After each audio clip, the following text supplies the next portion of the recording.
বিসমিল্লাহির রহমানির রহিম। ব্রহ্মপুত্র নদীর তীরে শেরপুর জেলা অবস্থিত।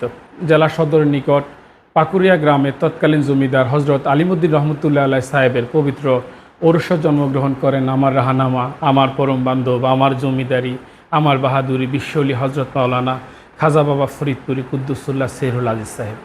তিনি 1354 বাংলায় আল্লাহ ভোলা মানুষকে আল্লাহমুখী করার জন্য, রাসূল পাক সাল্লাল্লাহু আলাইহি সাল্লামের সত্য তরিকা প্রসারের জন্য, অশান্ত মানবতাকে সান্ত্বনার বাণী শোনাবার জন্য, রাষ্ট্র, সমাজ, পরিবার, মানব জীবনে শান্তি স্থাপনের জন্য গড়ে তোলেন জাকের ক্যাম্প।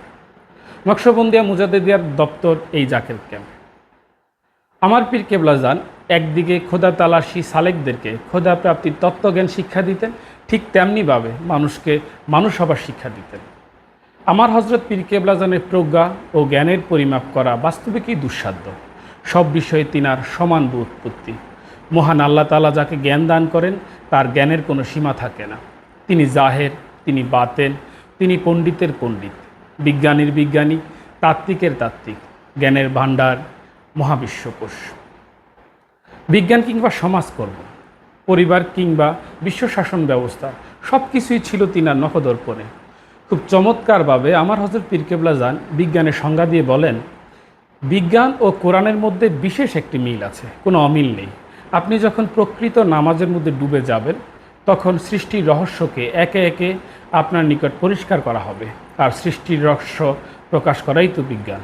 সুবহানাল্লাহ। আমার দয়ার পীর কেবলা যান ছিলেন অত্যন্ত উদারপন্থী। তিনি নারী নির্যাতনের ঘোর বিরোধী ছিলেন। তিনার মুরিদগণের প্রতি নির্দেশনা দিয়ে বলতেন, স্ত্রীকে ভালোবাসিবে, অযথা কলহ করিবে না, সংসারে অশান্তি ডাকিবে না। কিন্তু তিনি নারীদের পর্দার ব্যাপারে ছিলেন কঠোর। তিনি হুঁশিয়ার করে বলতেন, মেয়েরা পর্দার জিনিস, নারী প্রধান সমাজ আসলে আল্লাহর রহমত থাকে না। আমার প্রাণের বান্ধব খাজা বাবা ফরিদপুরি ছিলেন গভীর শিক্ষা অনুরাগী। তিনি শিক্ষার উপর, আধুনিক জ্ঞান বিজ্ঞানের উপর বিশেষ গুরুত্ব আরোপ করেন।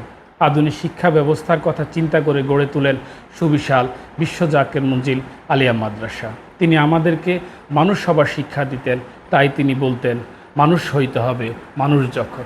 আসসালামু আলাইকুম।